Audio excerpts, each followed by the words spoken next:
chance. So I'd like to welcome you to this webinar, which is part of the Aging Studies Research Group, which is a group of researchers, academics within the University of Brunel and the Brunel Older People Reference Group, who I can see who are represented here as well, who are really interested in research in aging. But one of the key factors is that we come from across the university, and we really wanted to highlight the interdisciplinary and how we use many different disciplines in our research today. So we have, unfortunately, Felicity Gevins is unwell and is not able to present today, but we do have 4 excellent presentations who will be speaking. We first have, it'll be Isla Rippon and Christina Victor, who'll be talking on loneliness and social isolation. Then Zhan and Hua Dong will be talking about engaging older people in workshop with robotic prototypes. Daniel Bailey will be talking about reducing sedentary behaviours in people with sarcopenia, and then Dorothy Yen and colleagues will be looking towards a framework of ageing practice. So each presenter has been asked to speak for 15 minutes, around 15 minutes.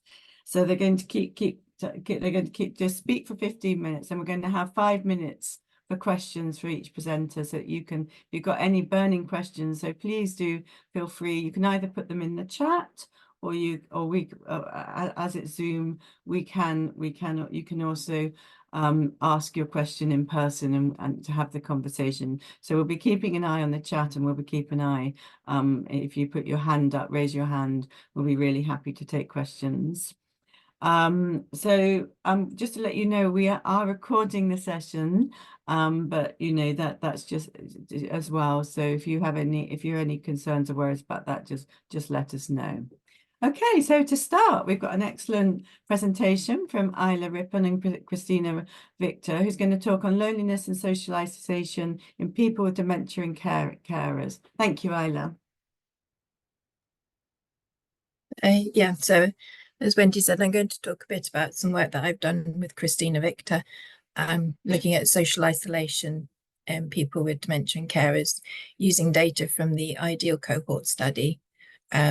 The IDEAL programme was funded by the ESRC and NIHR and the Alzheimer's Society, and was led by Professor Linda Clare at the University of Exeter.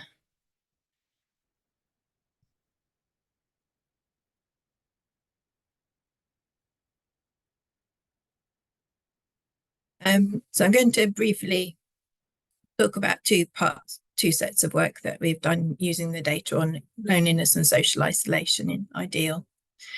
In the first study, we conducted a dyadic analysis where we wanted to investigate to see whether self and pup, whether the person with dementia and their carers' experiences of loneliness and social isolation had an impact on their life satisfaction of the other person. And in the second studies, wanted to look at the prevalence of loneliness and social isolation over 3 time points, and to identify any possible risk factors of loneliness and social isolation for people with dementia and carers.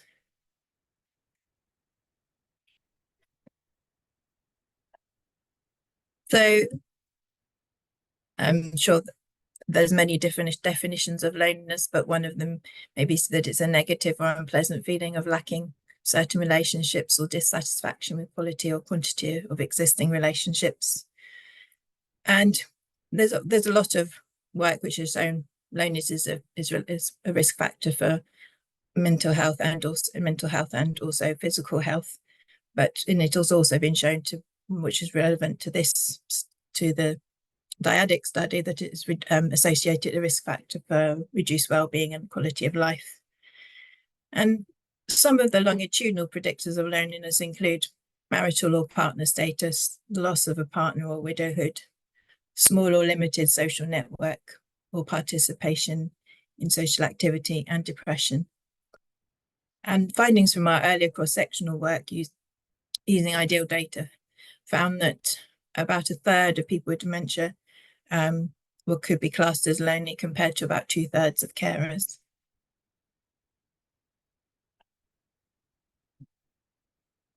Social isolation can be seen as the limited integration of an individual into a wider social environment of family, neighbours, and wider community.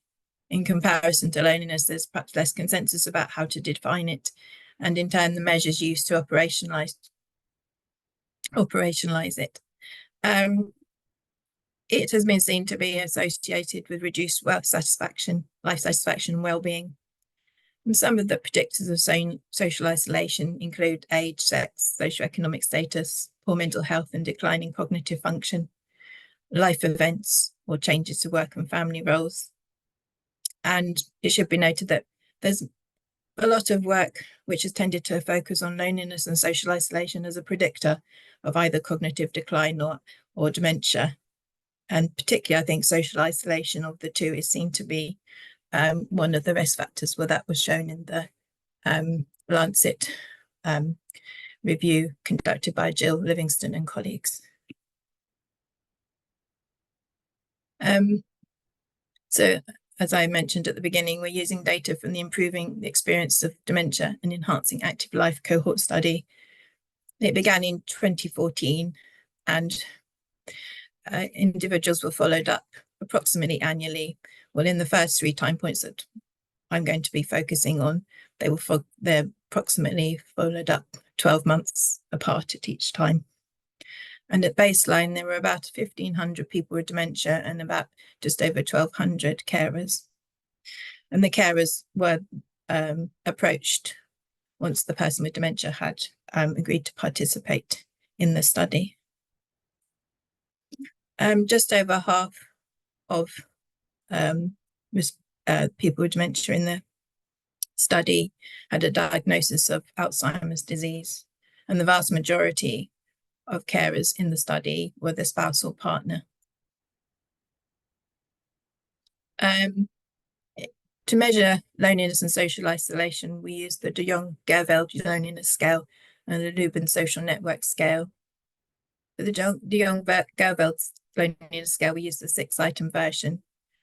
And here, scores can range from up to 0 to 6, where scores over 2 can be seen to indicate loneliness, or this can be further subdivided to indicate moderate loneliness and severe loneliness. The Lubin social network scale tries to ask how much contact people have with relatives or friends and how easily they find it to confide in them. And here the scores range from 0 to 30, with a lower score indicating greater risk of social isolation. So the first bit of work I'm going to talk about where we tried to look at how much a person with dementia or a carer, whether one of the partnership felt lonely. We wanted to find out whether it affected their partner as well. We focused just on those who were married or in a partnership for this study. We asked them about feelings of loneliness, about how much contact they had with family or friends, about how they felt about their relationships. We used the positive affect index to measure relationship quality, and we wanted to see how they felt about their lives using the satisfaction with the life scale, because that was the key outcome. And this diagram is trying to roughly show what we were trying to do, because the method we used was the actor-partner interdependence model, which is often used for analysis of dyads. So here this just shows we wanted to, first of all, to see whether for a person with dementia, if they were lonely or social isolated, whether it affected their life satisfaction. And then we also wanted to see whether it affected their partner's life satisfaction. And similarly for the carer, we wanted to see whether loneliness or social isolation impacted their life satisfaction, and also at the same time whether or not it impacted the life satisfaction of the person with dementia. The results showed, because we included loneliness and social isolation in the same model, loneliness was by far the strongest factor associated with the life satisfaction for both the people with dementia and the carer. So their own loneliness affected their own life satisfaction. And there was some initial evidence to indicate that perhaps there was some partner effects where a person with dementia's isolation affected the carer's life satisfaction, and the carer's loneliness could, in some circumstances, affect the person with dementia's life satisfaction. However, once we took into account the quality of the relationship between the two, these effects were no longer seen. It should also be noted that we did look to see whether the gender composition of the couple had an impact. And in this case, we found that when the person with dementia was female and the carer was male, that's when we found there was more that there was an effect of the isolation and loneliness and life satisfaction. So just as I think I did. Oh yeah, so this was just what I meant to say about the relationship quality. We found that how people with dementia and carers feel about their relationship made a key difference, and that if a person feels closer to their partner, both they and their partner are less affected by loneliness or isolation, and that having higher ratings of relationship quality reduced the effect of loneliness on the person's own life satisfaction, but it also reduced those partner effects that we saw. I'm going to then just sort of briefly talk about some work that we've been doing, which is trying to see if there's any change in the prevalence of loneliness and social isolation across 3 years, and also 24 months, so 2 years, 3 time points, and also to see if there was any longitudinal predictors of loneliness and social isolation. So we used data from the first 3 time points of the ideal cohort study, and these were people were followed up 12 months apart. So these are just the prevalence factors figures using the categorical versions of the loneliness scale. Loneliness was only included in the first time point and also the 3rd time point, so there was no data at the 2nd time point. But it can be seen with the carers who were in the red that there was an increase in the prevalence of loneliness, both for moderate and severe loneliness over the time. And for the people with dementia, there was also an increase, mostly in the moderate loneliness category. But it shows that, I think, in the overall at time point 1, about 35%, there was about 35% loneliness for the people with dementia, rising to about 39% in the time point 3. And for carers, it rose to about over 70% if you combine both moderate and severe loneliness together. Now, with isolation, we found the opposite story, where in these cases, the people with dementia reported higher levels of social isolation in comparison to the carers.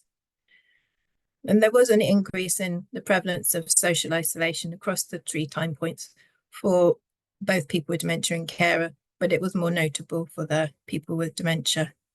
It rose from about, I'm going to get these figures right, from about 29% for people with dementia at time point 1 to just over 32% at time point 3.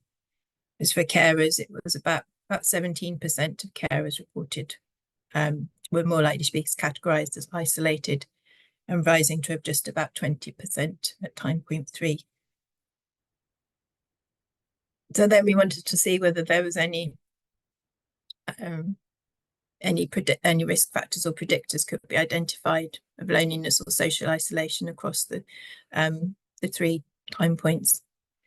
For the people with dementia, we considered age, sex and education, their living situation, whether or not they lived alone, cognition measured using the mini mental state examination, dementia diagnosis, cultural engagement. By this we mean how much activities they may have done or gone out to. They didn't necessarily have to be social activities, but just how much, I suppose, interaction they had. Trust in the local community and perceived availability of green and blue spaces in the local area alongside depressive symptoms. For carers, we considered many of the same items. In addition, we considered whether or not they were the spouse or the adult child of the person with dementia, how many hours they spent caring per day, and how much stress they reported. So the results, first of all, for loneliness, most of the change, we did not find much change. We did not find many of these factors were associated with change in loneliness over the 3 time points, so between time 1 and time 3. Most of the associations were just at baseline or cross-sectionally. For the people with dementia, depressive symptoms, living alone, smaller social networks, and lower neighbourhood trust were associated with greater loneliness. And there was, and we did find that neighbourhood trust was a lower neighbourhood trust was associated with change in loneliness for people with dementia. For carers, being a spousal carer or spousal partner carer, experiencing greater carer stress, depression, and social isolation were associated with higher levels of loneliness. Some of these predictors are also seen in the wider literature for older adults as risk factors for loneliness. And there have been some initial evidence that suggests carer stress was associated with an increase in loneliness score over time, but once you took into consideration depression and isolation, this was no longer the case. For isolation, we found no associations with change in social isolation score over time. For the people with dementia, loneliness and low cognition were associated with greater isolation and greater cultural engagement. More green and blue spaces nearby and higher neighbourhood trusts were associated with less isolation. For carers, loneliness was associated with greater social isolation and increased cultural engagement with lower social, loneliness and greater social isolation. I think I must have worked this out. Sorry, loneliness is associated with greater social isolation and increased cultural engagement with lower social isolation.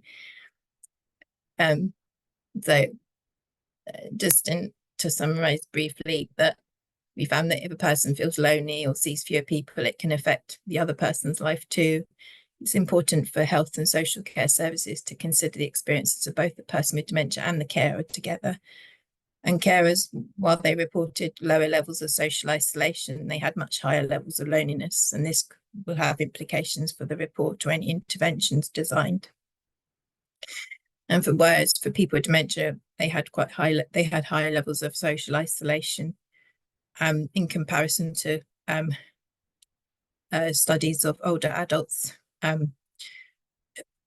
More generally, looking at prevalence of social isolation, these levels were towards the higher end, if not higher than some of those studies. So that could indicate that they're less socially integrated, and this should be taken into consideration in future interventions. And as I've just talked about briefly, we found very few risk factors, if any, which were associated with change in loneliness or social isolation longitudinally, although some of this may have been driven by the decline in, the attrition of the sample over time. So I would just like to acknowledge the other people who were involved in these studies or are involved in these studies, and just to acknowledge the funding for the IDEAL study and the IDEAL project website, which you can still view, has a lot more information about the project and also other studies available, other publications available, including the DIAD study. Thank you. Thanks, Isla. That was really interesting. It's really interesting, the difference between isolation and social isolation and loneliness, and in between carers and people with dementia. So does anyone have any questions or for Isla? You can put something in the chat or you can ask it. I mean, I always thought I'd start. I was quite interested in that there were differences between people with dementia and their carers. And is it something, I don't know whether it's something you looked at, or is it something to do with, like, as a carer, you might have different opportunities to go to different places or spaces or connect with different people, or is it something to do with the nature of those two different roles? You know, although they're connected in the relationship, they also have different roles and identities and networks possibly as well. I don't know whether that came through at all. I just thought that was quite interesting. Well, there in some of the most recent study, they're trying to look. There was some indication possibly that non-spousal carers, so adult children, there were some possible differences of that, but need to consider that because they may have multiple roles, like may possibly having other family roles besides caring for an older relative. But I think, yeah, they probably may have more contact with people, but I guess there were much more higher feelings of loneliness. I mean, it was a very, very high proportion of the sample are spousal carers, which will also perhaps affect the results as well.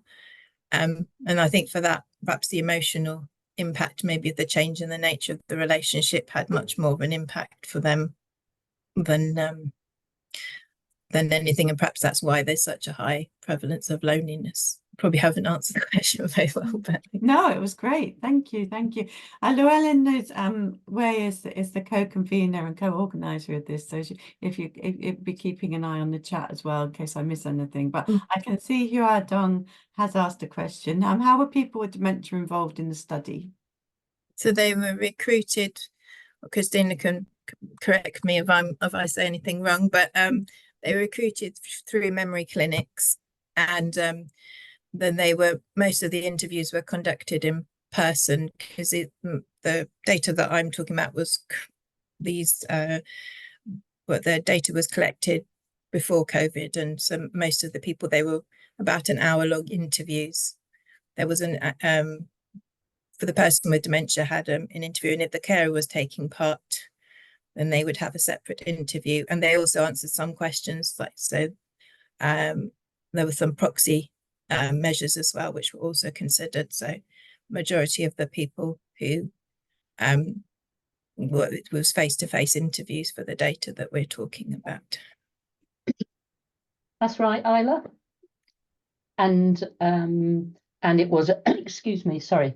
The data were collected all over. It was England, Wales, and Scotland. So we had teams of interviewers in each location where the field work took place, but there was a coordinated, coordinated training and monitoring by one of the research team who sort of quality assured, if you like, the interviews. That's great. There is time if anyone else has anything else to ask Christina and Isla about a very interesting project. I mean, just to say, excuse me, I'm sorry, I've got I don't know what I've got, but whoever's given it to me, they can have it back. A lot of stuff around at the moment. Yeah, if anybody's interested, there is a big website that documents all the papers and the other elements of the project, and all of the data, the quantitative data, are available for reanalysis at the ESRC data archive. So if anybody's interested, and it is all about, this is not a clinical study, this is all about factors that enable people to, inverted commas, live well. So there's a focus on quality of life, well-being, rather than a more clinically based study. So, but the data's there for reuse if anybody's interested. And I think one of the things that Isla's paper highlights is that we're one of the few studies that are large in terms of numbers, although by the end, attrition had worked its magic. But it is one of the few studies that has carers and people with dementia. So there's lots of potential for dyadic analysis. Yeah, and I think the differences are what's really interesting. Yeah. Really, something really be interesting, well, I suppose you'd probably be doing qualitative stuff as well to see if you can Yeah. So there are longitudinal. Yeah, exactly. Brilliant. So there's a mine of data. Yeah, absolutely. I mean, if you're happy, Isla, to put the links to the project in the chat, I'm sure people will be able to connect with it. That would be great. Thank you very much. Well, thank you, Isla. That was an excellent start. Just looking, so thank you. That was brilliant. Thank you for getting us started.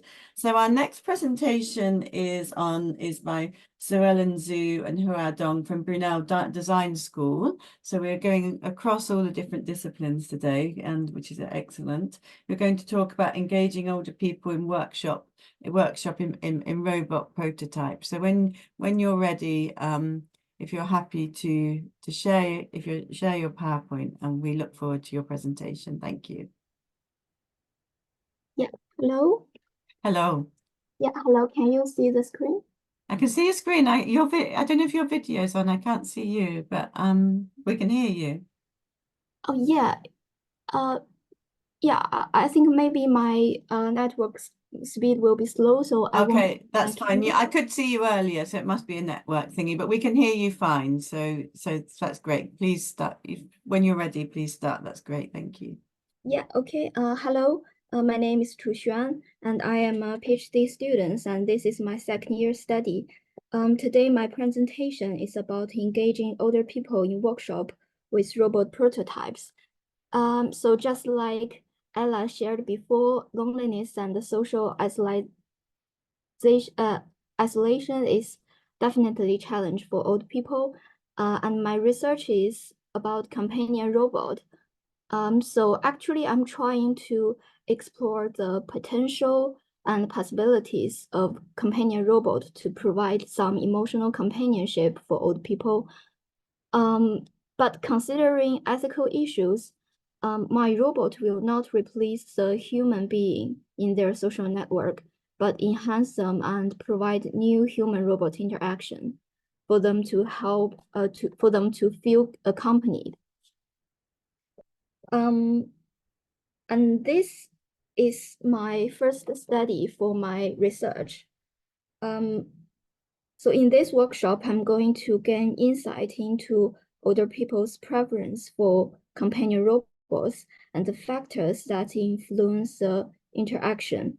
Actually, sometimes it is hard for old participants to imagine living with a companion robot, and most of them never think about living with a robot before.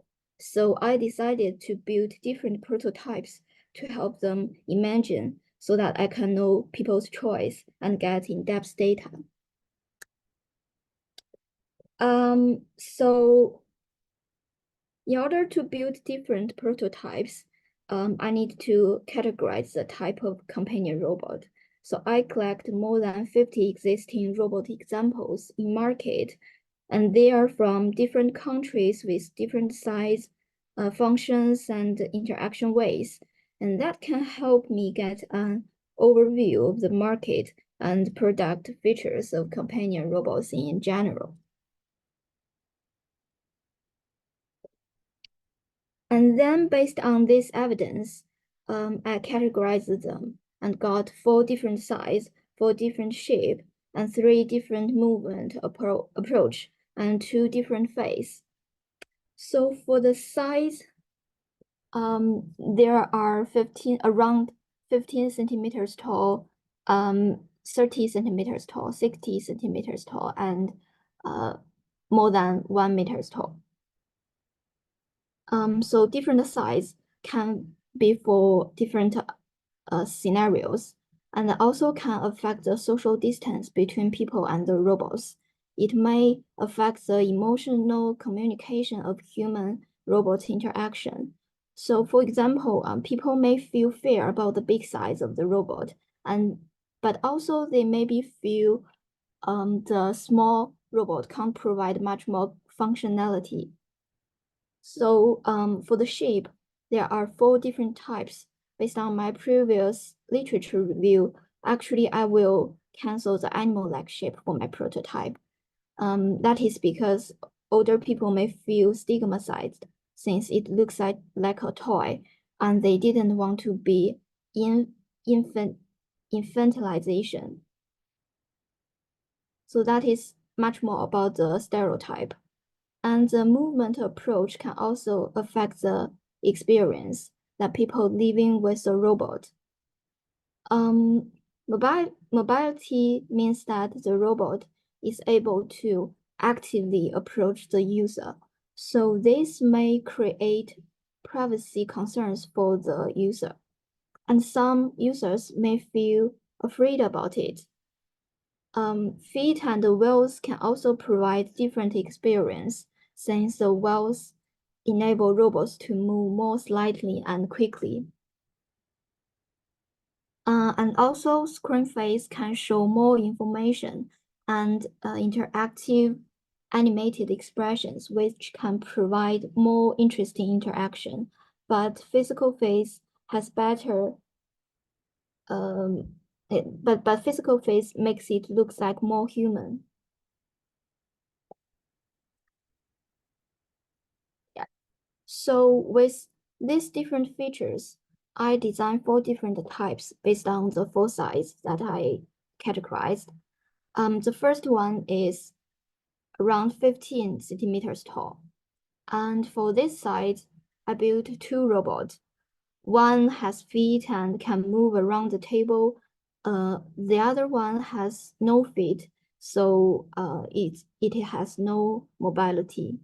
And that can help me measure about the older people's preference for the mobility, whether or not they are able to move around, whether or not they are move around. This is 2 robots have a round and cute appearance and looks very friendly.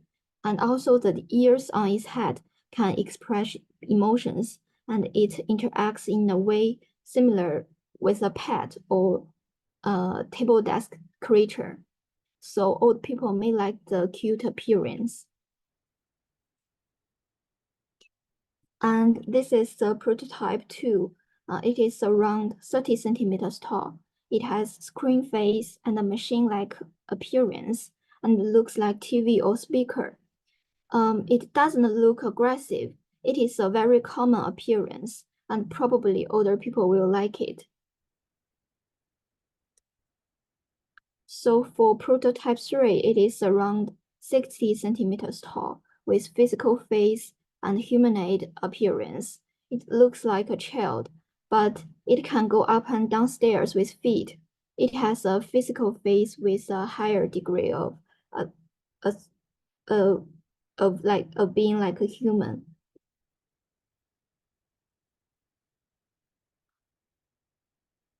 So for prototype 4, it's around 110 centimeters tall with screen face. Its wheels ensure that it can walk smoothly and freely around the home, and the large screen can provide more information. It looks like it is very functional. So with these prototypes, I can organize my workshop. I asked questions about older participants first, to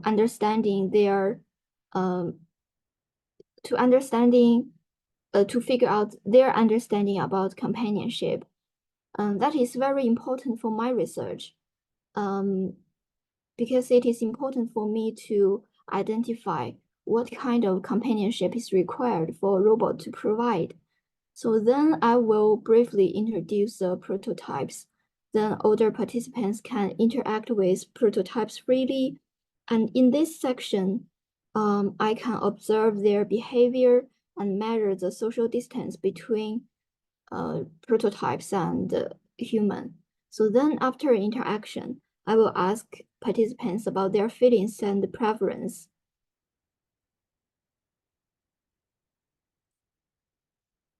And until now, I have collected some data from research festival events, and here is some preliminary results.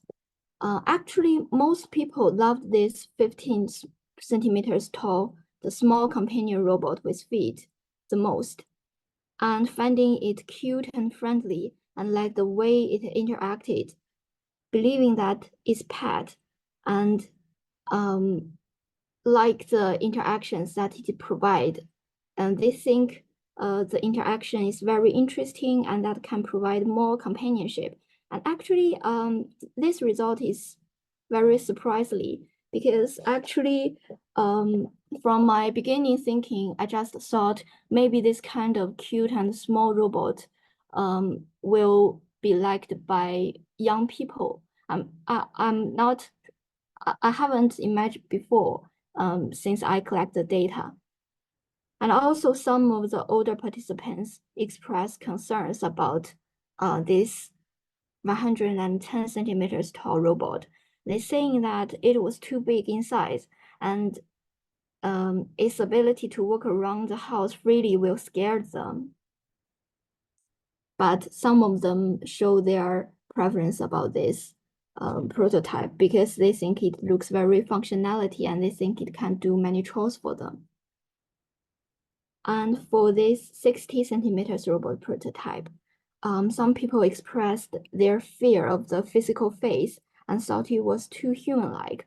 But some people liked this size and wanted him to be strong that could help with more chores. And actually, for the last prototype, it was very surprising because almost no one chose this machine-like robot. Most participants think he looks very boring and has no differences from Alexa. So this reflects the fact that older people have their own aesthetic needs and the needs to display their personality, which is different from our stereotypes. Yeah, so in summary, prototypes can be a very useful method for me to collect the data from workshop, and it can help participants imagine situation and give their attitude and perception more easily. Also, it can diverse users' feedback, so I can observe their behaviors and also interview their preference in a practical setting. Yeah, thanks. Thank you so much. Brilliant. Thank you very much. That was really fascinating presentation. Thank you. Really interesting work there. Okay. So does anyone have any questions, or if you can either put in the chat or ask Shrelson and Hua, who are both here. I mean, I was quite interested in the idea of them being companions because it kind of feels like it's going to be an emotional type thing. Do you know what I mean? Or is it something that's going to be about, but you also said people worried about, they thought, so one of them could be more useful to do tasks. So, you know, thinking about the presentation before and loneliness and isolation, is it an emotional sort of thing, or are you looking in terms of companionship, or a companion is a wider thing that also can help with everyday things as well? What does that mean, being a companion, I suppose? Thank you. Yeah, and I saw someone just put question in the chat box. Great. Were older persons involved in the prototyping itself? Do you think that would lead to different prototypes design? Yeah, actually, this is just first study of my research, and in the next steps, I will involve other people in my workshop. So we will have co-create workshops to design together, and also maybe that will lead to a specific product design specifications. So yeah, that will be involved in the next station of my research. So you started like with the market research from which you Yeah, can find the prototypes, and then you're going to older people. Yeah. who will be involved? And then will you adapt the prototype? Yes. Okay, that's interesting. That's great. And what about the idea of a companion? What does that mean? Did you get any information from that from your workshop, for example? Yeah. Actually, for the companionship, most people talked about it. The most value things that they thought the companion should provide is the empathy, and also which needs to understand them.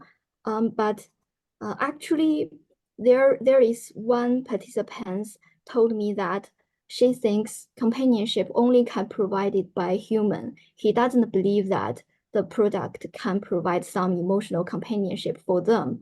And I think that is really interesting because actually expect him. Other participants all think that they can get some companionship from the physical product, such as their phones or some other daily stuffs, for example, like coffee, tea, or some other things. But so I think maybe, I'm not sure, maybe I need to do much more literature review.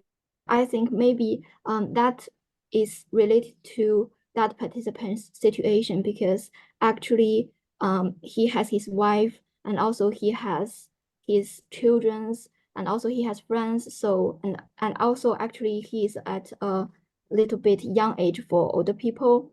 And also actually for my workshop, most people may reject having a robot before I introduce my prototypes to them. But after the workshop, they will change their ideas. So maybe in the future, if I could provide more interactive prototypes to the old people who think they didn't want to have the companion robot, but maybe they will change their ideas after they interact with the real robot. So what do you mean by being more interactive? Sorry, there's another question from Mike. I don't know if you want to ask it in person, but what do you mean by interactive? Yeah, actually, that is because for now, my prototypes can't provide any functions. So it is just appearance. So maybe in the future, I will build the robot that can really move and also can provide some practical functions. So after they use this, and maybe they will change their mind. Brilliant, thank you. Mike, do you want to ask your question or shall I read it? Yeah. Yes, I'm happy to ask it. Thank you. That was really interesting. I was just interested about what you said about robots looking friendly or not, and I wondered how you came to that kind of evaluation, whether it's from survey data or what makes a robot look friendly or not. Yeah, actually, I think for my research, that comes from the people's perception. So actually, I will ask them some questions about if they think the appearance is friendly or not, if they like this shape, or if they like this appearance. Yeah, so there are some scales for me to measure that. Sorry, You're on mute, I think, Mike. Sorry, does looking more human mean more friendly generally, or not necessarily? No. Because if the robot looks too much like human, that may makes people feel scared. Right. Just yeah. And actually, for my research, based on I chatting with older people, actually their preference is much more like the creature, like the robot, which looks a little bit like human, but actually it looks more like pets or some other creatures. Yeah, they think it's very Okay. cute and interesting interaction. That's interesting. Thank you very much. Thank you. You said cute, didn't you? I thought it was an interesting word. They like to be cute. Yeah. Has anyone else got any questions? We can. If I can say one thing. Sure. There's actually a lot of literature in marketing because I'm from marketing.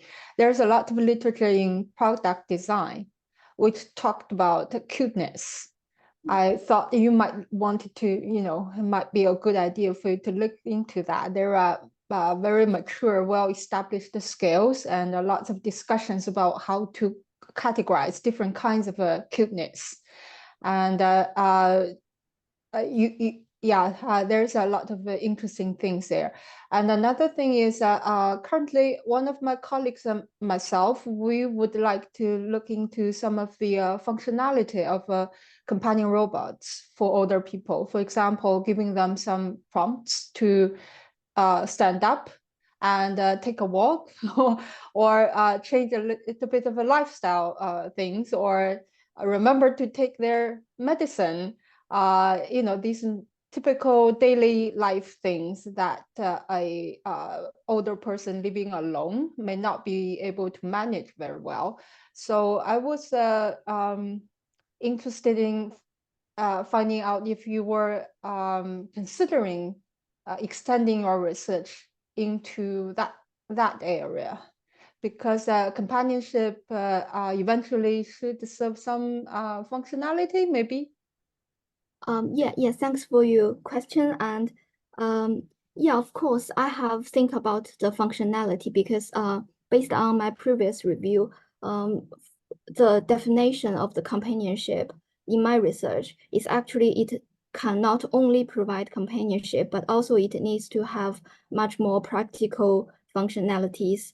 So yeah, actually for the specific functionalities that I will explore it in my next co-design workshop, but also I get some feedbacks from older people, and the most important thing that they are looking for is the security and safe, and also for the healthcare. But yeah, actually my target user or my actually my target user is I will much more focus on the health older people, because I think the clinical old people will be the next stage, and I hope my robot can provide the how to say can let health older people to be familiar with the high technology, so that if they move to the next stage, when they are met some disease, they will have much more influence to use the high technology. All right, So, thank you. Yeah. So that functionality might not include the health aid, like help people work. Yeah. Okay. Thanks, Maybe I Roxanne. think we probably will approach you and take the conversation further offline. Yeah, of course. You can email me. Yeah. That's Thank you. brilliant. Thanks, Roxanne. And yeah, that was really excellent. And I can see already we've had like loneliness, social isolation, social science followed, and there's been marketing and design. We're already seeing how all the projects kind of cross over, which is great, and from different disciplines. So thank you very much. That was excellent. So thank you very much for your thing. So unfortunately for those who weren't here earlier, Felicity's not able to present today, but so we're going to go we're just going to go and ask Daniel Bailey and colleagues who's going to present on managing sarcopenia and independent living through reductions in sedentary behaviour. So when you're ready, Dan, it'll be great to hear from you. Thank you very much. Great, thanks. So just give me a moment. Yeah, no, take your time. Slide shared.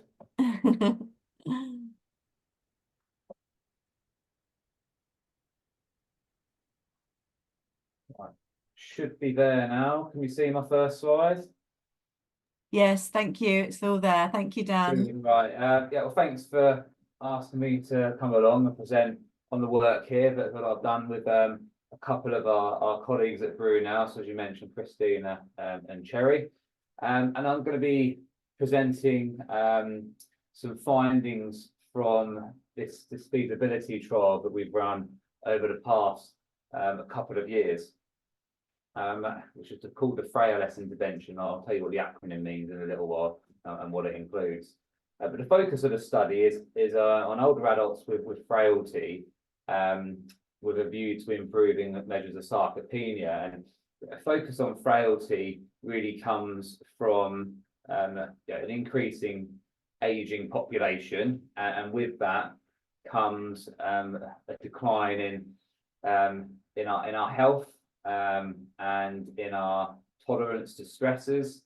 And if that develops to a level where it starts to impact on our vulnerability, then we class individuals as becoming frail.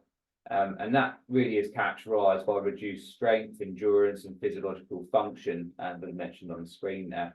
Although estimates of prevalence aren't, there isn't a lot of data, we're not sure how accurate the data is. In quite a large UK-based study, in adults aged 65 years and older, these are the statistics in terms of prevalence of those that are fit and healthy, so 50%, and those with mild frailty, which takes up just about a third of the population, and moderate and severe frailty, prevalence of 12% and 3%, respectively. So it does affect a large proportion, potentially, of our population.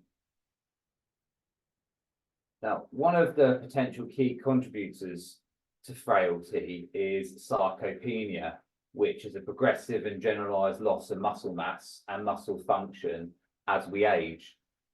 Prevalence estimates are even less accurate for this, but some data that we do have in the UK, although fairly old now, has estimated that males may be affected by sarcopenia, or 4.5% of males may be affected by sarcopenia, and around 8% of females. And with this loss of muscle mass and function, that causes a rapid decline in our ability to undertake activities of normal daily living. It increases risk of falls, hospital admissions, and a whole range of other adverse health outcomes. So it's really important that we try to identify interventions that can help reduce the progression of sarcopenia and help therefore reduce the decline, the increase in frailty as well. And one potential intervention target that I'm going to be speaking about today is sedentary behaviour. So sedentary behaviour is defined as anything that we do while we're awake that involves sitting or being reclined or lying down and using up small amounts of energy. Okay, so like most of the people probably are doing at the moment on this call, sitting down, looking at the computer, not really using up much energy at all. So we're engaging in sedentary behaviour. And as we can see on this figure at the top, as people move from being not frail to vulnerable, frail, and then the most frail, we can see the sedentary behaviour is increasing now. And there's quite a large amount of evidence now that shows that increasing amounts of sedentary behaviour are negatively associated with a number of indicators that are used for the diagnosis of sarcopenia. So, for example, higher amounts of daily sitting are negatively associated with muscle mass and physical function. Increasing amounts of sitting are related to a higher risk of sarcopenia. And then on the flip side of that, if we regularly break up our sitting time, so moving from a sitting to a standing or a walk or a walking position, the more we do that throughout the day, the better the measures are of physical function, activities of daily living, the lower level of frailty, and reduced risk of sarcopenia. This is all data that's been taken from older adults. So we use this as a basis for developing an intervention to improve sarcopenia in older adults with frailty, with sedentary behaviour as a target health behaviour we wanted to change. So we've developed a grant application that we got funding for, and the project aimed to test the feasibility and acceptability of conducting a randomised controlled trial of the frailness intervention, which is remotely delivered and targets supporting older adults with frailty to improve their sarcopenia through reducing and breaking up sitting. And we need to test this in a feasibility trial before we then scale up and do it on a much larger sample over a longer period of time and across different demographics and regions. And the key objectives of this particular study were to establish and refine our participant recruitment strategy, see if we could retain people in the study, see how much data the participants would provide us. And then the second set of objectives were related to the acceptability of the intervention, how well people engaged with it and whether it was safe. And we also evaluated potential effects of the intervention on sitting, standing and stepping time, and then sarcopenia, physical function and some health and well-being measures as well. And I'm going to present on some of that. Can't cover it all today because I haven't got time, but I'm going to present on some of those findings shortly. So we recruited 60 participants, which was our target number for the study. And these were older adults aged 65 or more who were living with very mild or mild frailty. So I've highlighted that on the clinical frailty score here. So this describes people that aren't necessarily dependent on others for daily help, but they have symptoms that limit their ability to do certain activities. So that covers very mild frailty. And those with mild frailty, they then might need some help doing some more taxing activities of daily living, such as shopping, heavy housework, cooking, and might have difficulty walking outside as well. And we targeted this as our group because we wanted to try to reduce the progression of mild frailty onto moderate and severe frailty, where there is a much reduced independent living and much higher risk of things like falls, hospital admissions, and death. So we wanted to intervene at a time where it helped slow the progression and maintain independent living for longer. So the intervention we developed based on previous evidence and some patient public involvement. And what we came up with was this intervention called FrailLess. So that stands for less sitting and sarcopenia in older adults with frailty. And we had 5 different components to the intervention. So the first component is a tailored feedback sheet on their sitting, standing and stepping. I'll give you an example of that shortly. Participants were then at the start of the intervention provided a hard copy education workbook, which we posted out to them. Again, I'm going to give you a snapshot of that shortly as well. They had a wearable device called the Garmin VivoFit, which tracked steps and also tracked sitting time as well. And then there was a peer support group that included monthly calls on Microsoft Teams. So I should note that we did this, we got the funding during COVID, and we started the study towards the back end of the pandemic, but where we really needed to do things online, hence why we developed an intervention that was completely remote. So that's why the peer support group sessions were on Teams. And there was also video call or phone call health coach support sessions as well that took place. The intervention was 6 months in duration for each participant. The health coaching sessions, 3 of them took place in the first 3 months, and then 2 of them in the second 3 months of the intervention. This is what an example of the feedback sheet looked like. So we measured the participants sitting, standing and stepping using an active power device that you stick onto the thigh, and it tracks movement. And we presented them then with the amount of time they spent sitting, stepping and standing during their waking hours, and told them how much that equated to in terms of hours or steps per day and breaks per day as well. And this was tailored and was provided individually for each participant that was in the intervention group.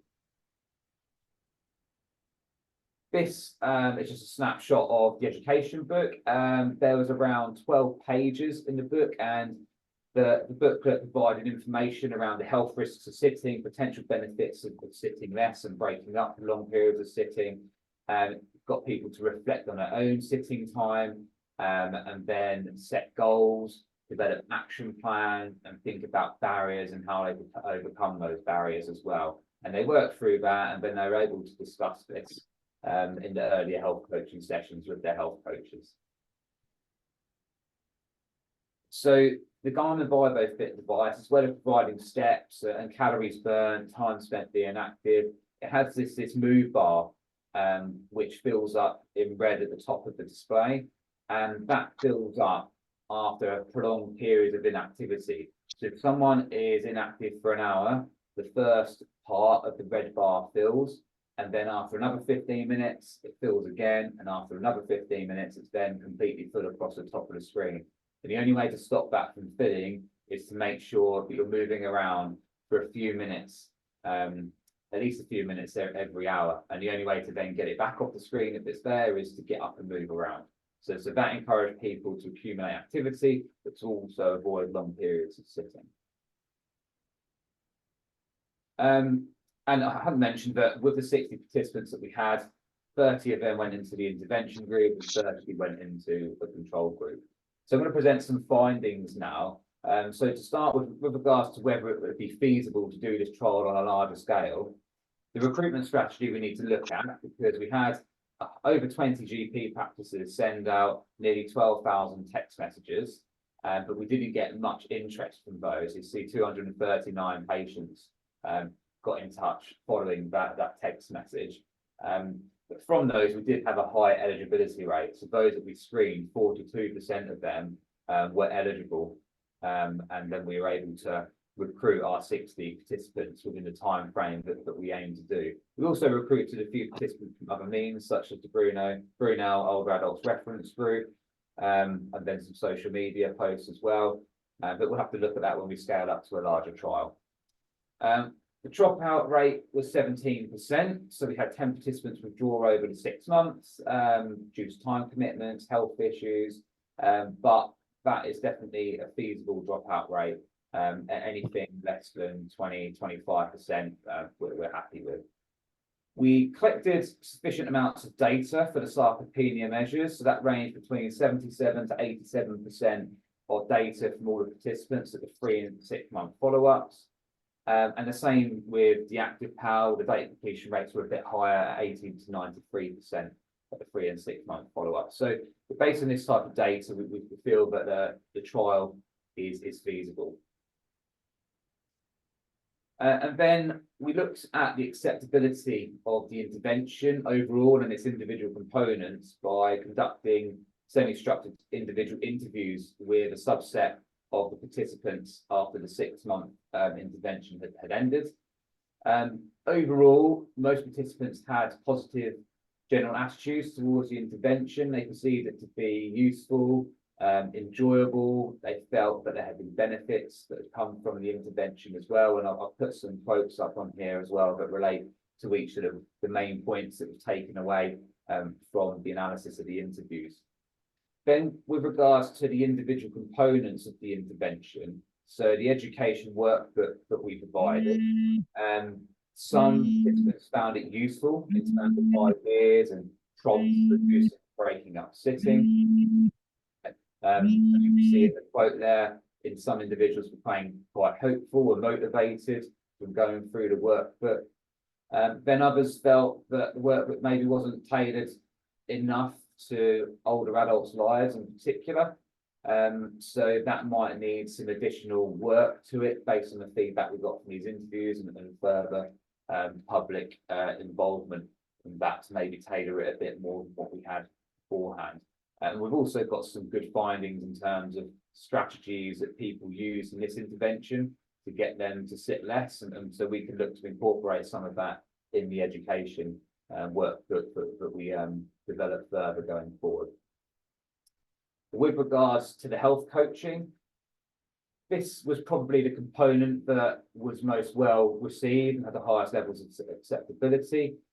Participants found it enjoyable, they liked exchanging ideas, and they really found that the health coach sessions that they had were really motivating for reducing their sedentary behaviour.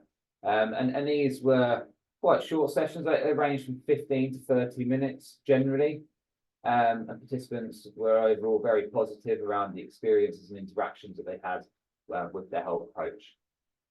The peer support, on the other hand, was less acceptable. There's very mixed engagement with the support group, and most people cited that they had other priorities or commitments. Some people also mentioned that they didn't really want to have to use technology to get online to get involved.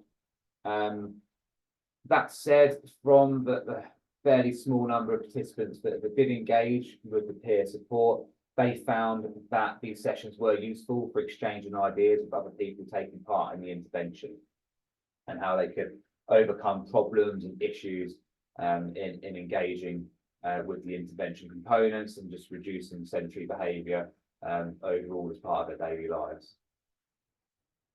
So the last couple of components, the first being the wearable device. So we weren't sure how this would be received to begin with, really. I suppose because we have preconceptions sometimes that older adults are less familiar and maybe not as capable in terms of using technology. But many participants did find that the Garmin watch was a valuable component, and that it actually, for some, had the biggest impact on their behaviour. Okay, so for example, here, really pushing this participant to move and do little things, as opposed to it targeting, getting up and going out to do structured exercise. We can just look at doing little amounts of movement throughout the day to hopefully lead to health improvements. And the move bar that it had was useful for some participants in terms of prompting them to stand up and move around. Otherwise, they might not have such a reminder that would encourage them to do that. And I've got some more data I'm going to show you shortly about engagement with the wearable device. With the feedback sheet that we provided, participants were surprised about the amount of detail that the device would give them, and they found it interesting, but there was conflicting views in terms of how much that actually influenced their sedentary behaviour.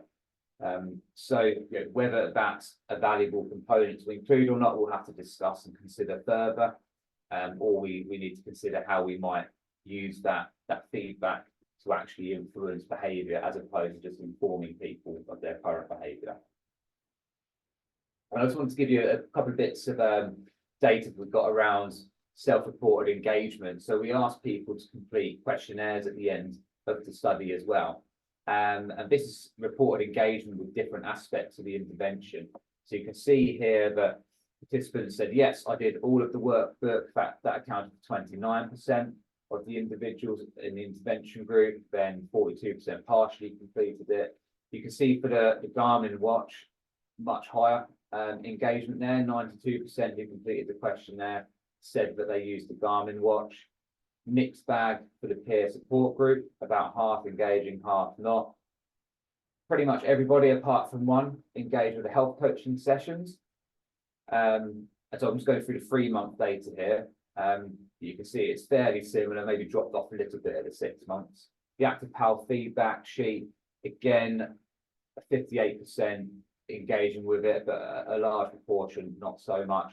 But then we asked people to use other tools or devices as well, in and around the home possibly, and some people did report using other tools and devices, and I think I might mention a couple of those later on. But with the Garmin watch, we also asked, if you did use it, how frequently did you use it? So in the first 3 months, participants reported using, most of them reported using the Garmin watch every day. And then in terms of rating how useful it was, between 3.4 at 3 months, 3.9 at 6 months. And we've got around 68% there agreeing that it encouraged them to reduce the time they spend sitting at 3 months, and that increased to 88% at 6 months. So actually quite high engagement and use of the Garmin watch in particular. And I just wanted to pull out a few individual strategies and perceived effects that the participants reported as well. So these are some examples of what people did to try and reduce their sitting. So making cups of tea, moving around the house while making cups of tea, doing more housework and gardening, standing whilst cooking, standing up during TV programs, when they are standing and walking, making a conscious effort to do that for longer. And people also were trying to move their arms more as well, such as when sitting. and others will try and incorporate movement into typically sedentary activities. And we quite like this one. So when people, this participant said when they were on hold, they would dance to the music. Well, we all know how terrible the music usually is, so well done for them to try and dance to it. And then we had a number of reported benefits that the participants shared with us as well, such as less pain, feeling stronger, feeling fitter, losing weight as well. And just to finish up, a couple of slides on data that we got first from our Active PAL device. So you can see here the intervention group is in orange, and at baseline they were sitting for around 700 minutes per day, and at 6 months that had reduced by 25 minutes a day, and in the control group at 6 months it increased slightly by 6 minutes a day. And then on the right hand side, this is the amount of time spent in prolonged bouts of sitting. So sitting, in this case, for more than 60 minutes at a time. And you can see there the amount that the intervention group engaged in this prolonged bouts of sitting has reduced from baseline to 6 months by 37 minutes overall, whereas control groups, again, increase. So there might be potential benefits happening there in terms of our daily and prolonged sitting time. And then for the sarcopenia-related measures, we got them to do a range of physical function-related tests and body composition measurements. And the ones that seemed to be improving were hand grip strength, that improved in the intervention group by a score of 1.3, and the ability to sit to stand, so how quickly they're able to sit to stand 5 times, that improved by 0.7, which is quite a large improvement on the small scale for this particular measure. And we also, from the questionnaire data, we saw potential improvements in restrictions to activities of daily living, improvements in mood, life satisfaction, and anxiety as well. So taking all of that into account, it appears that it would be feasible to deliver and evaluate this intervention in a full-scale randomised controlled trial. But it was also safe. I haven't presented the data for that today because of time.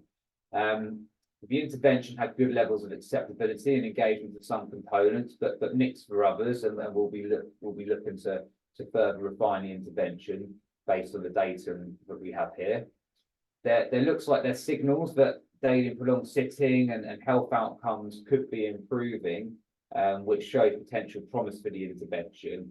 So now plan to work on a grant application to submit this year to now test the frailness intervention in a randomised controlled trial, so we can establish the clinical effectiveness of it, which we can then, if that's the case, can then look to implement into routine care for older adults living with frailty.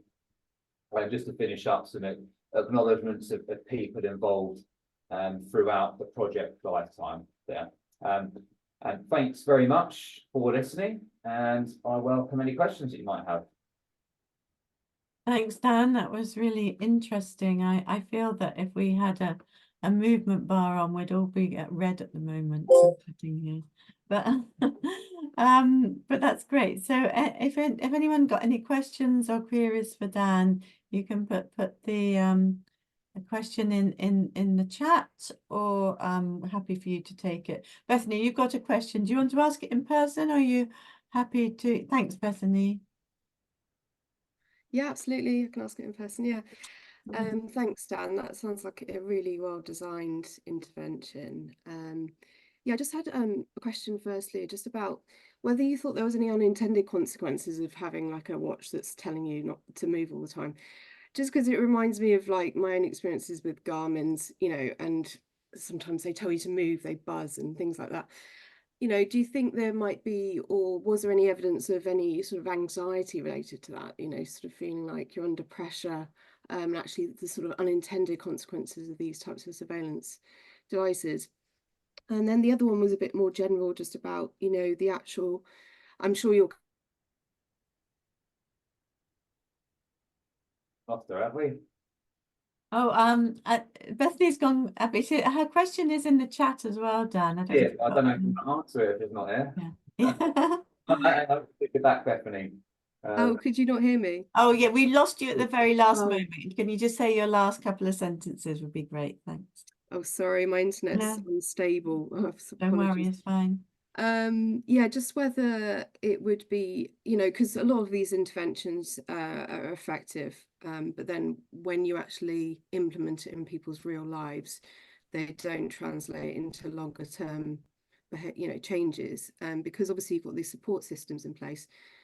So I just wondered what was the plan, you know, for actually taking it into the community? Are these peer support, these sort of coaches, going to be part of that intervention, and how cost effective do you think that would be? Because I presume that that is quite costly to sort of scale up. So I'm just thinking, how does it actually translate into the community eventually if it's effective? Okay, yeah, thanks. Yeah, thanks for your questions. So in relation to the question around the Garmin watch, we didn't have any reported unintended consequences such as anxiety in this case. I think sometimes people might become a bit annoyed maybe about the reminders and things going off on the wearables that they have. Again, although we have seen other interventions, it wasn't reported much at all in this particular intervention. I think what's really key about using this kind of technology, it's not just, here's your watch or your wearable, go off and use it. I think there needs to be behavioural support that goes on around that. So that's, the health coach support was key there, and there were discussions around using the Garmin watch there, and we also provided a guidance sheet and a video tutorial on the watch as well, so people knew how it was to be used. So yeah, we didn't find that in this study. It was all very positive around the Garmin watch, which is good. I mean, there's a question whether the study is biased towards people that are more comfortable with using technology potentially. But yeah, unfortunately, you can get those biases in all interventions, but that's something we can consider going forward. In terms of implementing the intervention, that will be part of what we look to do in the next trial in terms of evaluating cost effectiveness as well. So we'll cost up how much this is going to cost the NHS to deliver and implement. But it's like if it was going to be effective in terms of reducing indicators of sarcopenia, it's likely that would then have a cost saving to the NHS. We then need to work with our NHS partners in terms of understanding how it could be implemented. Although you might make a case that it could save them money in the long term, implementing it through additional resources is challenging to overcome in the first instance. So that's something we're going to look to do in the next trial. Work with our NHS partners, see if we can actually implement and deliver the intervention with and through them, and will include a cost effectiveness evaluation within that as well to show if there can be a cost saving from the intervention. Okay, there's a couple in the chat. Does anyone want to raise their hand or wave? They have a question as well. If not, there's a couple in the chat. We probably can only do one though, Dan. Maybe you could answer the other one. Maybe what about the length of the intervention, and maybe you can answer Geraldine's through the message if that's okay. So in terms of deciding on a length of intervention, partly what we wanted to look at, the key thing is we wanted to understand if it's feasible to get people into the study, and then can we keep them, and how long do we need to deliver the intervention to understand if it's acceptable to participants and if it's potentially working, and if people are dropping out. And for a feasibility trial, I don't think we really need any more than 6 months to really understand those various components. If we'd have gone on beyond 6 months, I would suggest it's probably a bit of a waste of resources and money, because we've been able to answer all of our questions over a 6-month time period, and that's quite a normal time period to go for. A number of feasibility trials might only use a 3-month period, but I would argue that maybe that's not quite long enough to really the people that are going to stick in your study and give you data over a bit of a longer term. So that's why we went for a 6-month period overall. Brilliant, thanks, Dan. I think there are a couple of questions here in the chat, and we can all keep conversations going in the chat as we're. That's a great thing about being online. I think there's another message arrived as well. So anyway, that's great. So thank you very much, Dan. That was really interesting. Really, we'll all be getting up and having a little move around as soon as we finish today. Okay, so now I'd like to introduce that was a team from the Brunel Business School and being presented by Geraldine Cohen towards a framework of healthy aging practices. Thank you, Geraldine. When you're ready, if you're happy to share. I have to share my. Yeah, take your time. It's fine, and we look forward to hearing your presentation. Share screen. Right. Share. Yay. Can you see this? Yes. Oh, I can't. If you, Hold I on can a see it. minute. You just need to put it on presenter mode. Right, just 1 second. Mm-hmm.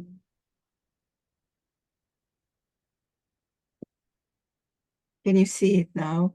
You can see it, but I can't. Oh, yes, it's fine. It's in percent. You might want to change the display settings at the front just to put a presentation, but it doesn't matter. You haven't got notes, so it's fine. There are no notes. Thank you very much. Thank you for having me. I'm very fortunate to have my colleague Li Wan here with me. Li Wan and I are part of the team. So Li Wan, please feel free to step in and add your comments to the presentation. Our study is related to, it's a consumer-centric approach to understanding how aging consumers' day-to-day practices affect their well-being. And our perspective is very much consumer-centric. First of all, just to explain that the four of us, we belong to the business school, we belong to the marketing division. So we are all teaching and researching in the marketing discipline. And we are basically marketeers. So you might wonder what do marketeers do? And we are very much thinking and researching into consumer behavior. So our research is very much a consumer-centric approach, which is a view commonly used in marketing research. And it's all to do with choice. We all have a choice when we go to the supermarket. We have a vast variety of choices of what to buy. And then we have competing brands and competing opportunities to purchase our goods. So we have a variety of choices, and we eventually make these choices. And similarly, we've approached this research thinking that aging consumers, what are the aging consumers' self-engaged healthy aging practices in relation to their well-being. We've undertaken a qualitative research, doing a number of in-depth interviews on a group of retirees in the UK, in particularly based in London. We have been drawing on the balance theory approach, and we hope that we have contributed to the healthy aging literature in a holistic way. So our approach has been fully holistic in understanding healthy aging. And we have developed a consumer-centered healthy aging practice framework, which I will present to you in a minute. First of all, we've looked at practices. So very much we've put front of our research the importance of practices, and we think that lifestyle is a very important determinant to health and well-being. We know that the WHO ascertains that 60% of the factors related to individual health and quality of life are linked to lifestyle, which is a incredible percentage. It's very high, and we are very much determined by this findings, this data. Illnesses associated with unhealthy lifestyle cost NHS England 11 billion a year. So lifestyle is very much front of our mind when we undertook our research.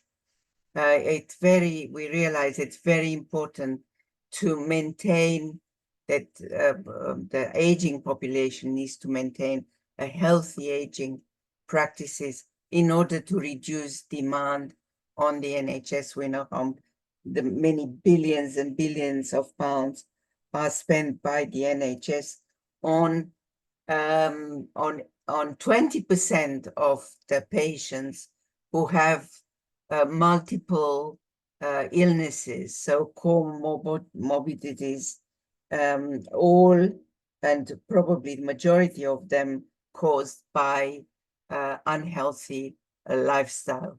So practices, we have defined practices as habitual behaviors of a longer time requiring interest, commitment, and motivation. So we've very much looked at various practices used by our respondents. Our approach has been, so it's based on a balanced, what's called a balanced state of well-being, and it reflects the principle of balance theory.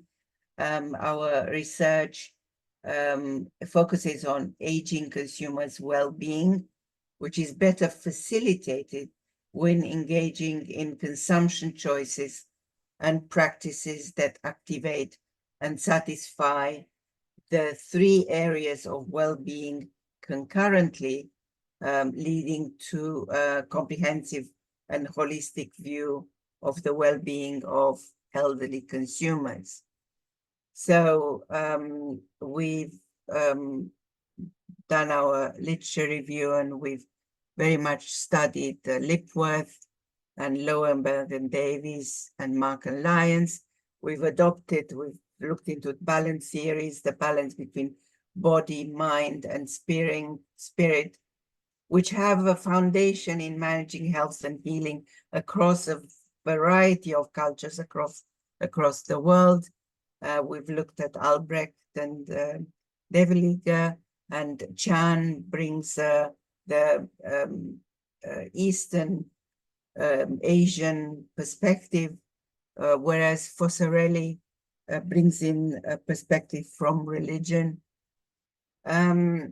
Consumption choices and practices.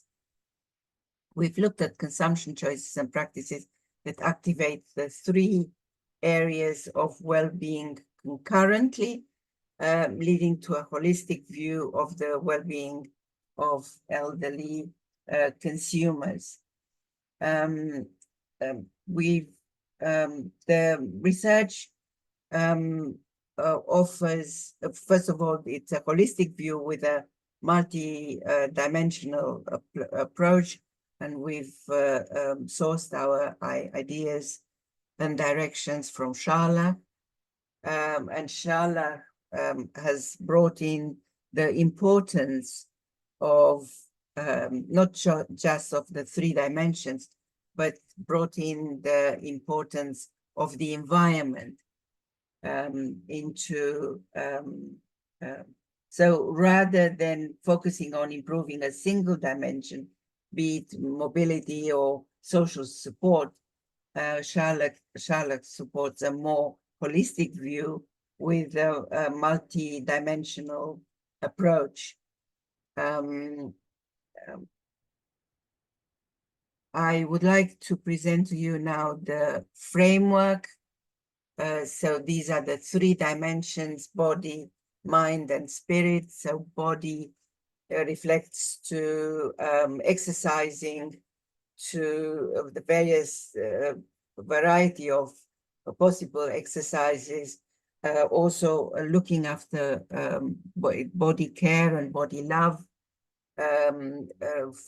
Diet is very important. Taking supplements is also very important. And gardening and dancing are part of the exercise, the types of exercises. When it comes to mind, cognitive stimulation is very important. So with playing Sudoku alone or with friends, reading, learning new crafts, playing bridge or doing online quizzes was very interesting. We found respondents who do this on a regular basis.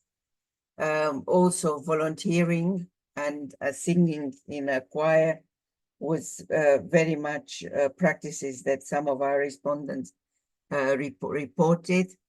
And then the third dimension is the interaction, the social interaction in connecting with family, friends, strengthening community ties, of course, maintaining a strong faith through worshipping or meditation.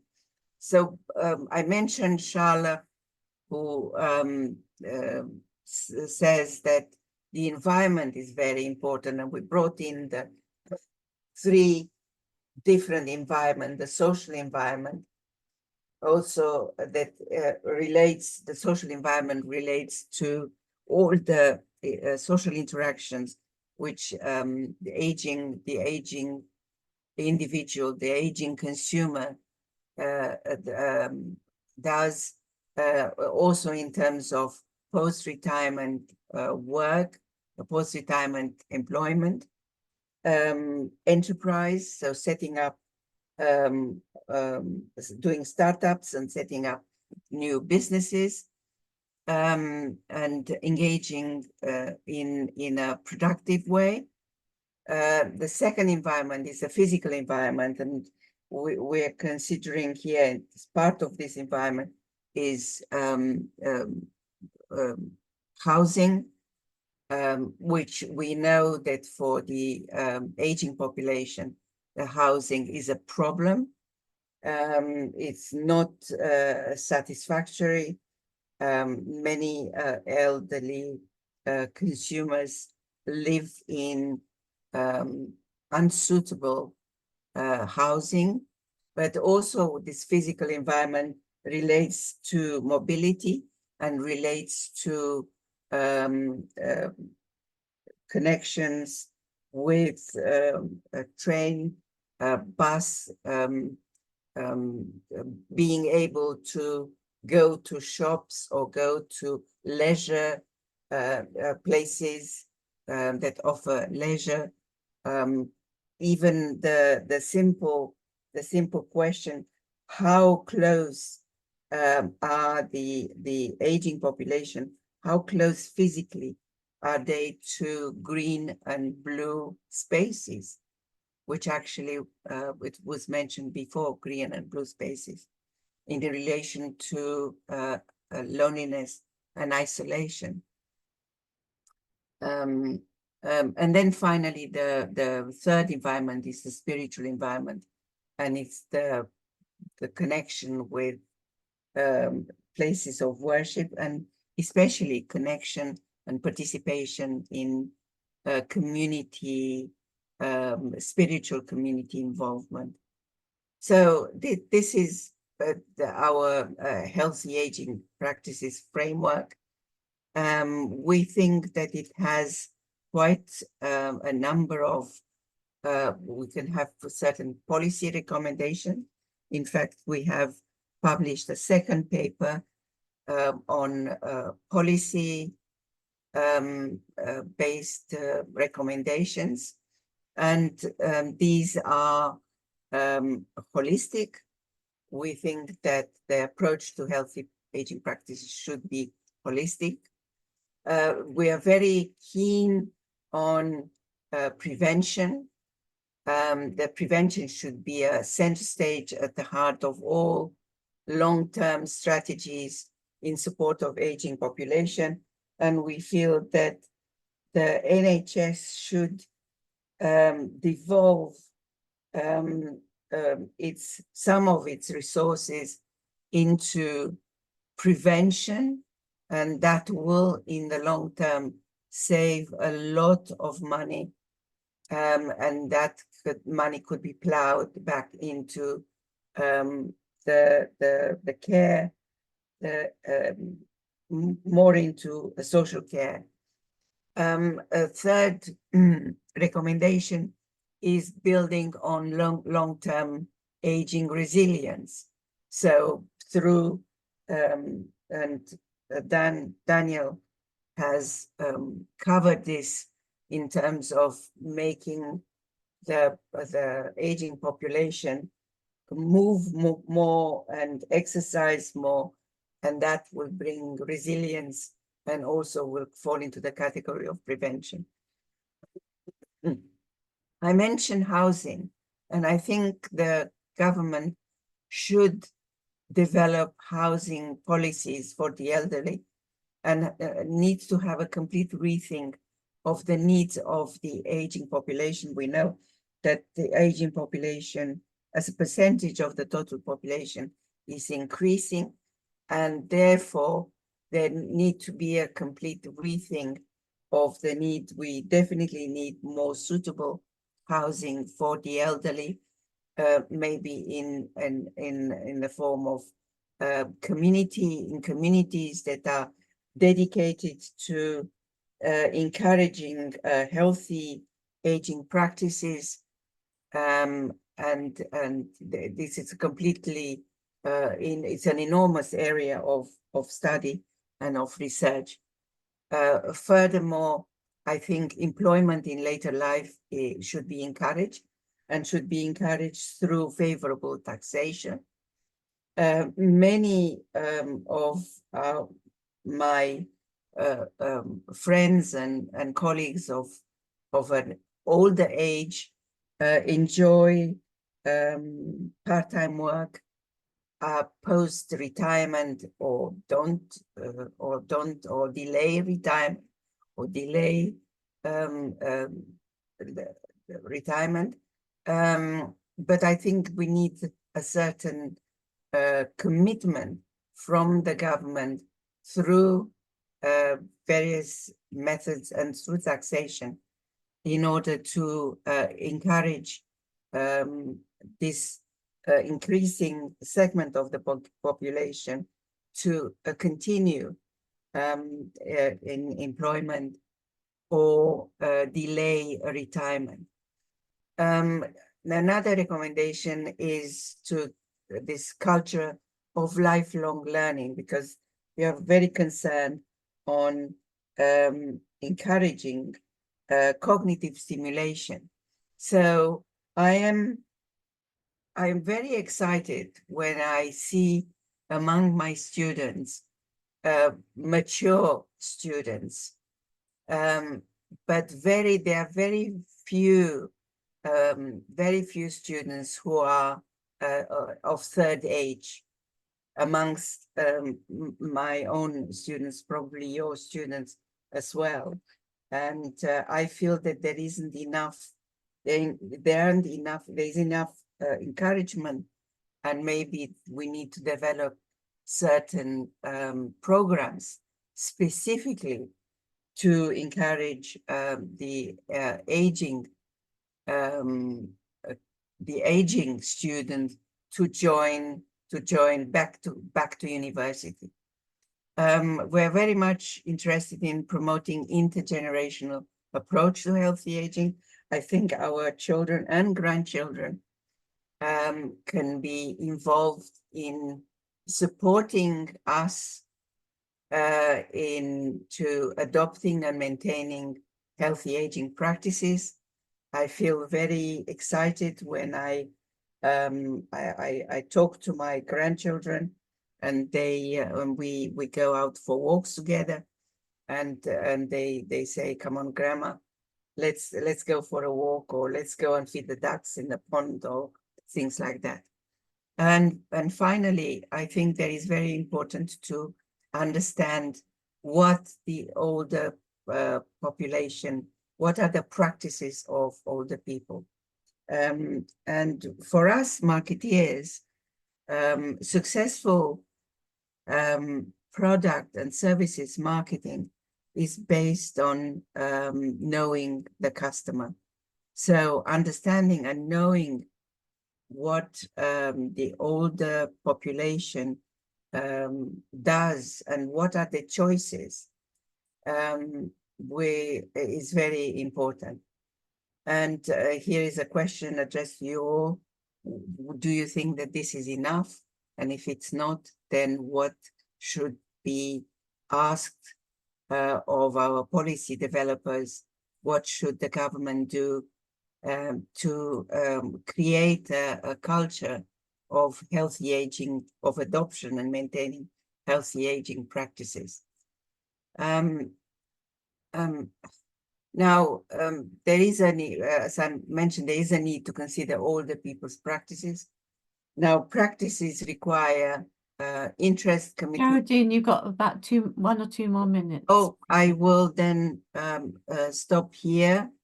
I will go to very quickly to back to our framework, and I will pick up on one of the elements, and that is friendship and the importance of friendships in the adoption and maintaining of healthy aging practices.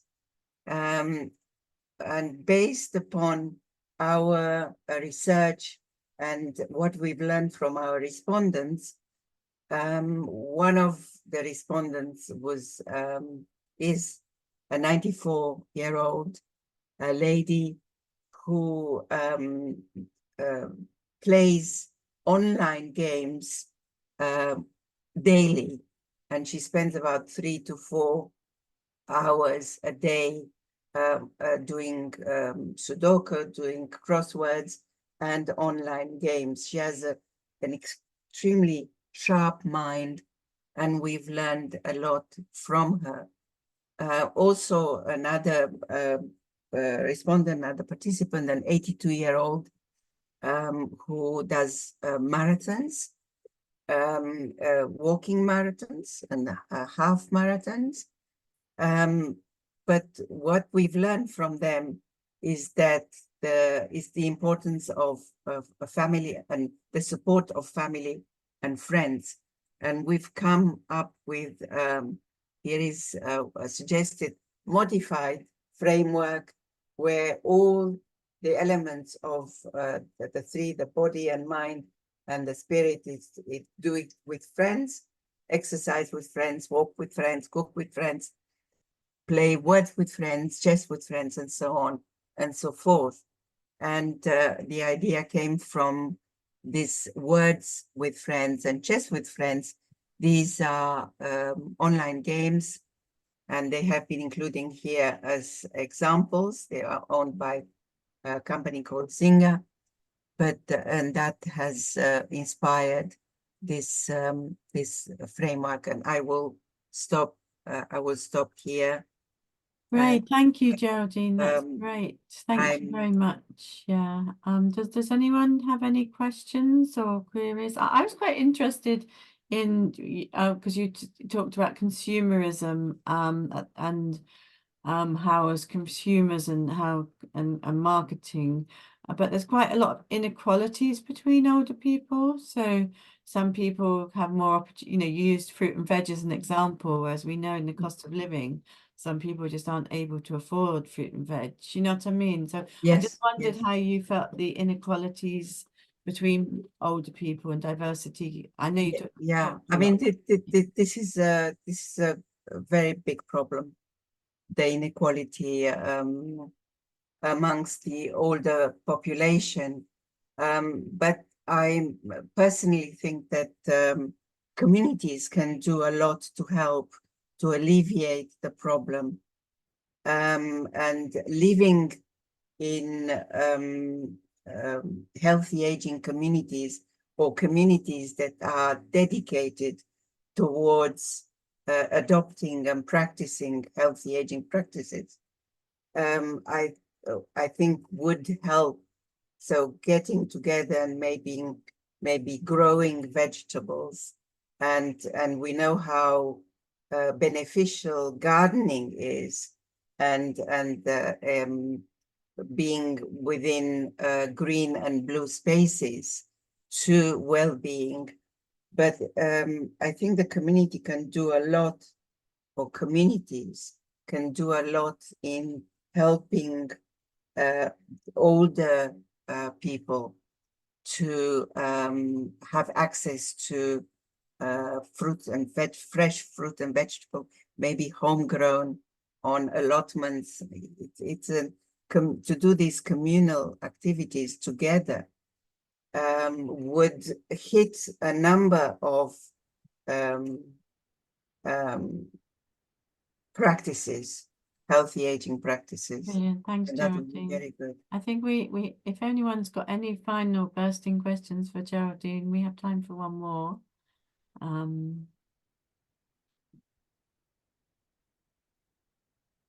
Do you have one, Christina? Oh, I thought you were going to say something. Maybe you. Excuse me, sorry, I've got the dreaded. Well, I was going to raise the issue of inequality and diversity within the older population, and how well frameworks such as this can reflect not just the inequality which we know about, but also that the older population is becoming increasingly heterogeneous in terms of minority ethnic communities aging, other identities, long-term survival of people with lifelong disabilities, and a whole variety of other parameters, and whether the framework is flexible enough to accommodate those kinds of trajectories towards aging. Yeah. Excuse me, I'm sorry. Yes, Yes, that's why I brought in the slide with the policy, because I think the government has an important role in developing measures to support the older population through taxation, through housing development, through community support that will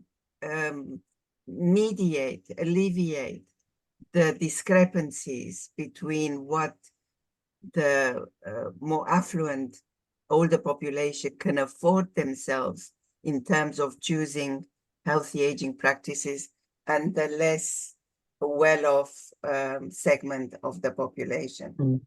I think also there are a number of charities that can play a huge role in supporting. I think our framework is quite universal. It can be applied to all segments of the population. And because we brought in the spiritual environment, I think probably churches and places of worship and communities could have a role in incorporating healthy aging practices into their communities work and communities engagement. Okay, thank you, Geraldine. Yeah, I mean, I think you say quite a lot in health promotion and things.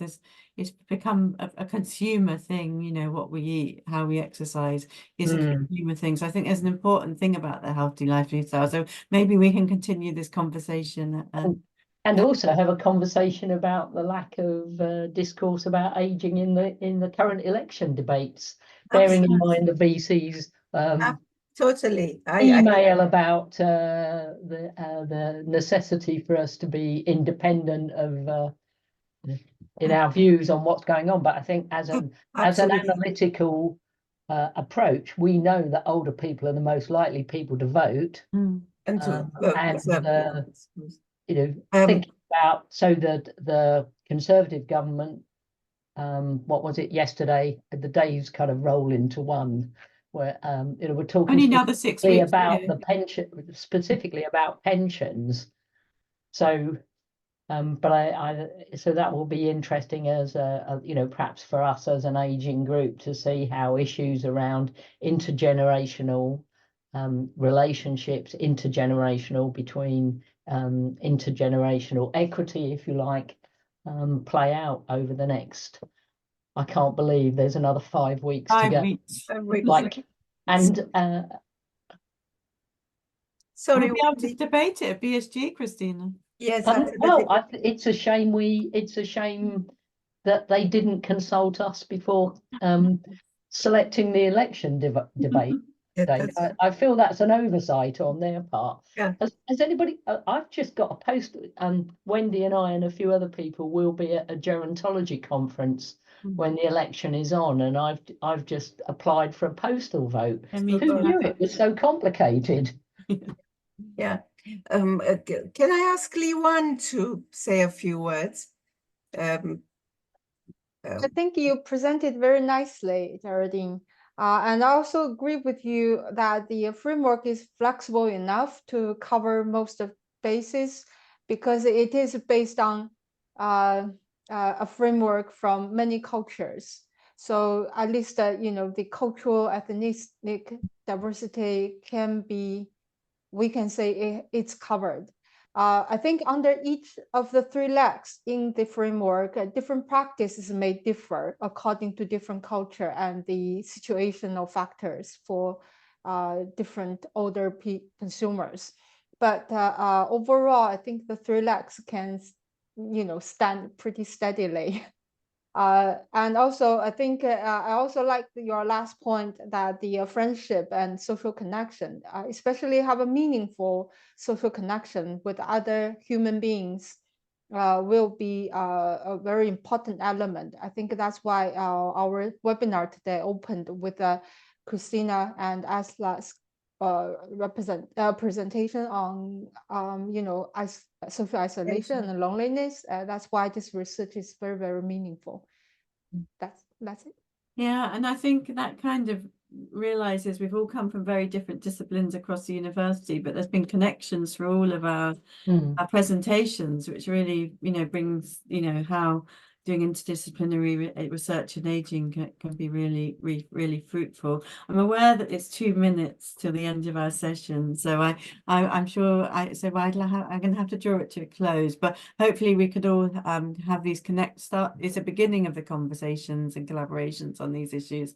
We've had some really fascinating presentations. I feel that they've all connected really well.